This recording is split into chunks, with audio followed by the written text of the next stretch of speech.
सब बिल्लियों के डर से रानमा बिल्ली बन गया था, जिस वजह से उसे कोई कंट्रोल नहीं कर पा रहा था। पर अकाने के प्यार से बुलाने से वो उसके पास चला गया और ऊपर से उसने अकाने को किस भी कर दिया। तो अब ये देखने में मजा आएगा कि अकाने उसका क्या हाल करेगी या फिर ये प्यार की कहानी कोई और ही मोड़ ले लेगी। तो चलिए देखते हैं कि आगे क्या होता है। तब यहाँ हिकारू रानमा के अकाने को किस करने वाली फोटो को क्लिक कर लेता है और उस पर कीले ठोक कर गुस्सा निकालने लगता है। तब वहाँ पर रियोगा भी आ जाता है, जो कि सीधा मुक्का मार के पेड़ ही उखाड़ देता है और कुछ लोग चुपचाप उसे देख रहे होते हैं। तब यहाँ रानमा के फादर उसे बताते हैं कि उसने अकाने को किस किया है, जिस पर रानमा को बिल्कुल विश्वास नहीं हो रहा होता। पर तभी रियोगा जमीन से निकलकर उसे पकड़ लेता है, जिसके बारे में रानमा को कुछ समझ नहीं आ रहा होता। पर जैसे ही रियोगा रानमा को अकाने को किस करने वाली फोटो दिखाता है, वैसे ही रानमा हैरान हो जाता है और रियोगा उसे एक जोरदार मुक्का मारता है। तब रानमा रियोगा को दूर फेंक के खुद उस फोटो को देखने लगता है, क्योंकि उसे कुछ याद नहीं होता है। तब वहाँ पर कूनो भी आ जाता है, जो कि बहुत ज्यादा गुस्से में होता है और वो रानमा की धुलाई कर देता है। तब धुलाई होने के बाद बेचारा रानमा डॉक्टर टोफू के पास जा रहा होता है और याद करने लगता है कि आखिरकार उसने अकाने को कब किस किया था,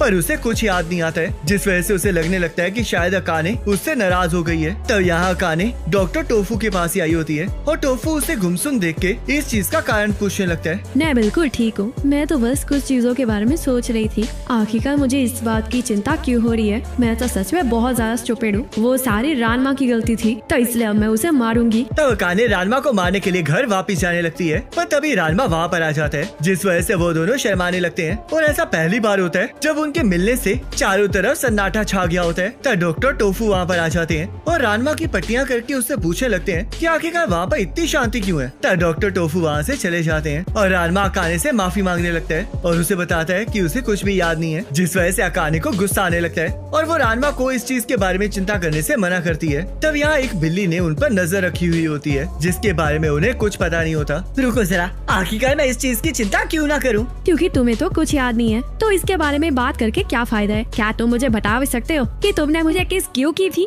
तब रानमा इस चीज का कोई जवाब नहीं दे पा रहा होता, जिससे कि अकाने को गुस्सा आ जाता है और वो दोनों फिर से बहस करना स्टार्ट कर देते हैं, जिससे कि अकाने पानी फेंक कर रानमा को लड़की में कन्वर्ट कर देती है और उसे मुक्का मार के वहाँ से उड़ा देती है और खुद रोना स्टार्ट कर देती है। तब यहाँ घर आके रानमा को कुछ समझ नहीं आ रहा होता, पर उसे ये समझ में आ गया होता है कि अकाने किसकी वजह से तो नाराज बिल्कुल भी नहीं है। तब रानमा नहाने चला जाता है, पर तभी वहाँ पर एक बिल्ली आ जाती है, जिस वजह से वो डर के मारे टब में घुस जाता है और वो बिल्ली भी वहीं पर घुस जाती है। तब रानमा फिर से लड़के में कन्वर्ट हो जाता है और हम देखते हैं वो बिल्ली शैम्पू में कन्वर्ट हो जाती है, जिसे देखकर रानमा को कुछ समझ नहीं आ रहा होता। रानवा तो सच में बहुत ज्यादा बेवकूफ है, तो इसका मतलब अगर उसे याद नहीं था तो वो किसी को भी किस कर देता। तो यह शैम्पू रानमा के गले लग जाती है, जिससे कि रानमा चीखने लगता है और उसे कुछ समझ नहीं आ रहा होता कि आखिरकार शैम्पू वहाँ पर कर क्या रही है, जिस वजह से शैम्पू रानमा को बताती है कि वो वहाँ पर उसे अपना बनाने आई है। तब वहाँ पर अकाने भी आ जाती है, जिस वजह से वो सिचुएशन बहुत ज्यादा ऑकवर्ड हो जाती है और अकाने बेचारी इतनी ज्यादा हैरान होती है कि वो दरवाजा बंद करके वहाँ से चली जाती है, जिस वजह से रानमा को समझ में आ जाता है कि अब उसकी बैंड बजने वाली है। तब अगले दिन रानमा अकाने को सब कुछ समझाने के बारे में सोच रहा होता है, पर एक फियांसे के तौर पर उसे अकाने से बहुत ज्यादा डर लग रहा होता है, जिस वजह से वो बहुत ज्यादा हिम्मत करके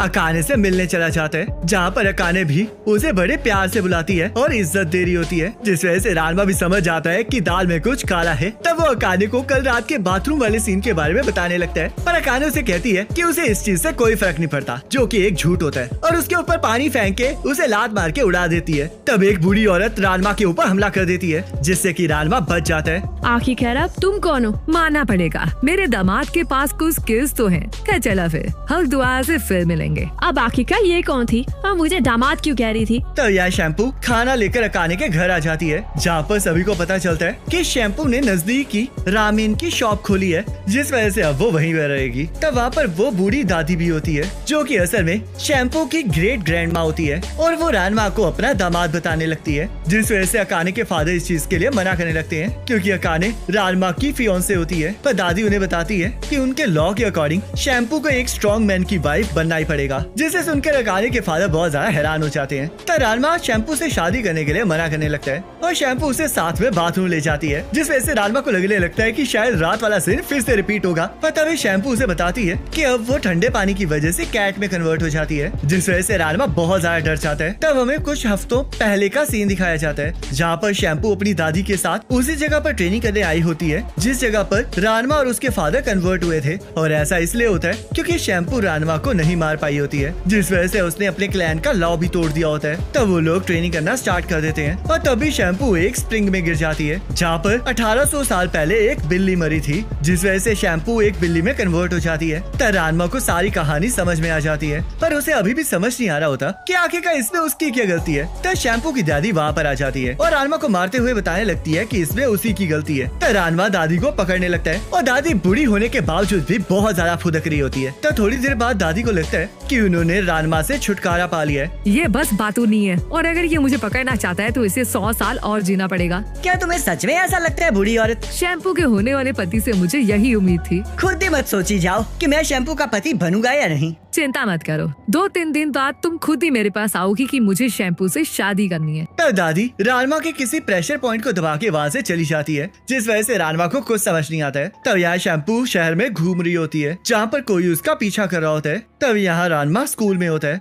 जहाँ पर शैम्पू उससे मिलने आ जाती है और वो बंदा भी वहाँ पर आ जाता है जो कि शैम्पू का पीछा कर रहा था। तब शैम्पू रानमा को उसे प्रपोज करने के लिए कहने लगती है, पर रानमा इस चीज के लिए मना कर देता है, जिससे कि दादी वहाँ पर आ जाती है और रानमा को फिर से शैम्पू के साथ शादी करने का कहकर वहाँ से चली जाती है। और रानमा बड़ी आसानी से एक रोलर को उठाकर उनकी तरफ फेंक देता है, पर तभी एक बंदा आके उस रोलर को बीच में से काट देता है। पर उसकी हालत रयोगा से भी बुरी होती है, क्योंकि वो कटा हुआ रोलर आकर सीधा उसके सिर पर लगता है। तब वो बंदा फिर से खड़ा हो जाता है और रानमा को शैम्पू समझ के उसे गले लगाकर रोना स्टार्ट कर देता है, जिस वजह से रानमा उसे दूर फेंक देता है। तब वो लड़का चश्मा लगा लेता है और रानमा को दूर फेंक के अकाने को गले लगा लेता है। तब रानमा अकाने को उससे बचा लेता है और वो बंदा अपना नाम मूस बताता है, जो कि शैम्पू के साथ शादी करने आया होता है। पर शैम्पू इस चीज के लिए मना कर देती है और उसे बताती है कि वो लोग बस चाइल्डहुड फ्रेंड्स हैं। तब वहाँ पर दादी भी टपक पड़ती हैं। मूस, तुमने शैम्पू को नहीं हराया, जिस वजह से तुम मुझसे शादी नहीं कर सकते। वो बात तो तब की है जब हम 3 साल के थे। चाहे ये बात 3 साल की हो,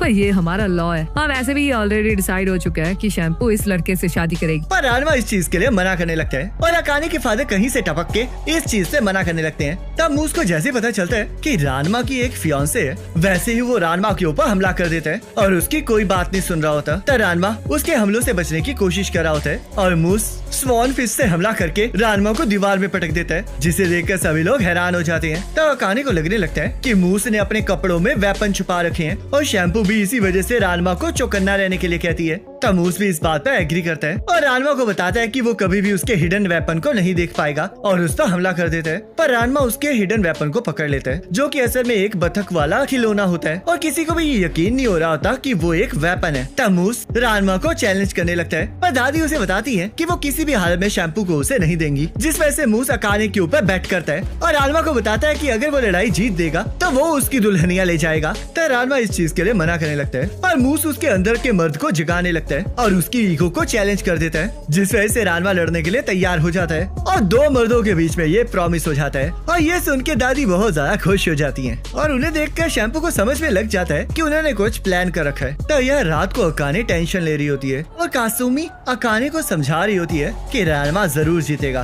तो रानमा अचानक से चीखना स्टार्ट कर देता है, जिस वजह से वो दोनों रानमा को देखने चली जाती हैं और रानमा उन्हें बताता है कि उसे वहाँ पर पानी बहुत ज्यादा गर्म लग रहा है, पर कासुमी को पानी काफी नॉर्मल लग रहा होता है, जिस वजह से रानमा को कुछ समझ नहीं आता। तो वहाँ पर दादी आ जाती है। तुम आज के बाद कभी भी गर्म पानी को टच नहीं कर पाओगे। याद है ना, मैंने तुम्हारे प्रेशर पॉइंट के ऊपर हमला किया था, जिस वजह से अब तुम गर्म पानी को टच नहीं कर पाओगे। तो इसलिए अगर तुम दोबारा से मर्द बनना चाहते हो तो तुम्हें शैम्पू से शादी तो करनी ही पड़ेगी। पर रानमा इस चीज के लिए मना करने लगता है और काने उससे पूछने लगती है कि अब वो मर्दों के बीच में किया हुआ वादा कैसे पूरा करेगा, जिसे सोचकर रानमा भी घबराना शुरू कर देता है। और इसी के साथ ये एपिसोड खत्म हो जाता है।